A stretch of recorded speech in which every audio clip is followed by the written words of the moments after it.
آپ امت کو اسی پر ہی رلاتے رہے، اتنی بے بنیاد اور فضول بات پر کہ کوئی کافر بغیر کلمے کے مر گیا، اللہ ہم سے پوچھیں گے، نعوذ باللہ من ذالک۔ اللہ تعالیٰ اتنے ظالم ہے، نعوذ باللہ، کہ کافر بغیر کلمے کے مر گیا، اللہ رب العزت اس امت سے۔ نبی کریم صلی اللہ علیہ وسلم کو غم ہوا، قرآن مجید میں کتنی آیات ہیں، آپ پڑھ کے دیکھیں۔ نبی کریم صلی اللہ علیہ وسلم کو غم ہوا اس بات کا کہ میں ان کو دعوت دیتا ہوں، یہ لوگ ایمان قبول نہیں کرتے، ہو سکتا ہے کہ میرے دعوت پہنچانے میں کوئی کوتاہی ہو اور اللہ تعالیٰ قیامت کے دن مجھ سے سوال کریں۔ حضور نے راتوں کو رونا شروع کر دیا اس بات پر، اور بہت زیادہ روتے تھے۔ اللہ تعالیٰ نے نبی کریم صلی اللہ علیہ وسلم کو منع فرما دیا، لعلک باخع نفسک الا یکونوا مؤمنین، آپ اپنے آپ کو ہلاکت میں ڈال رہے ہیں یہ سوچ کے کہ یہ لوگ مومن نہیں ہو رہے۔ نہ آپ کا کام ہے، ان علیک الا البلاغ، آپ کا کام ہے آپ بس جا کے انہیں سنا دیں، مانتے ہیں مانے ان کے لیے، جن نہیں مانتے تو وہ جہنم میں جائیں گے۔ آپ کو اس چیز کی کیا پریشانی ہے کہ اللہ تعالیٰ آپ سے پوچھیں گے؟ اللہ تعالیٰ نے خود نفی فرما دی ایک بات کی کہ ہم آپ سے نہیں پوچھیں گے۔ اور یہاں پہ روایت بیان ہو رہی ہے، کوئی چھوٹے چھوٹے مجمع میں نہیں، لاکھوں لوگ بیٹھے ہوئے۔ ایک بزرگ روایت سنا رہے ہیں کہ ایک یہودی کا جنازہ جا رہا تھا اور اللہ کے نبی صلی اللہ علیہ وسلم نے رونا شروع کر دیا۔ صحابہ نے پوچھا یا رسول اللہ آپ کیوں رو رہے ہیں؟ تو انہوں نے کہا کہ یہ میری امت کا ایک کافر جو ہے وہ جہنم میں جا رہا ہے، اللہ تعالیٰ مجھ سے پوچھیں گے کہ اس کو کلمہ کیوں نہیں پڑھایا تھا۔ اللہ کے نبی صلی اللہ علیہ وسلم ایسی بات سوچ بھی سکتے ہیں جو اللہ کے حکم کے خلاف ہو، کہ جائے کہ زبان سے نکالے۔ اللہ تعالیٰ قرآن مجید کی درجنوں آیات میں فرما رہے لست علیہم بمسیطر، آپ پر ان کی کوئی ذمہ داری نہیں ہے، کوئی کلمہ پڑھتا ہے نہیں پڑھتا، آپ پر کوئی ذمہ داری نہیں، اللہ تعالیٰ فرما رہے ہیں۔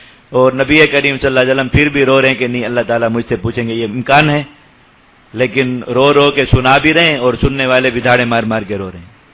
ایک اتنی غلط بات کہ مقصد کیا ہے صرف کہ جب آپ کافر کی طبی موت پر اپنے آپ کو مجرم سمجھ رہے ہیں کہ کافر جو اپنی موت خود مر گیا اس کے مرنے میں آپ کا کوئی کردار نہیں ہے، اللہ آپ سے اس کا پوچھیں گے، تو جس کافر کو آپ خود ماریں گے اس کا حساب کتنا سخت ہوگا۔ یہی بات سمجھانا مقصد ہے نا، تاکہ آپ کافروں کے خلاف لڑائی کی بات نہ کریں۔ بس آپ خود سوچئے، اگر کافروں کے کلمہ نہ پڑھنے کا حساب مسلمانوں سے شروع ہو گیا، صحابہ کرام کا حساب اتنا طویل ہو جائے گا کہ کسی اور کی باری بھی نہیں آئے گی۔ لاکھوں لوگ، بلا مبالغہ لاکھوں لوگ اگر آپ شمار کریں، شاید لاکھوں سے ان کی تعداد آگے بڑھ رہی ہے جو صحابہ کرام نے اپنی تلواروں سے قتل کر دی، اور ان کی موت کے پورے ذمہ دار صحابہ کرام ہیں، وہ اپنی طبی موت نہیں مارے گئے۔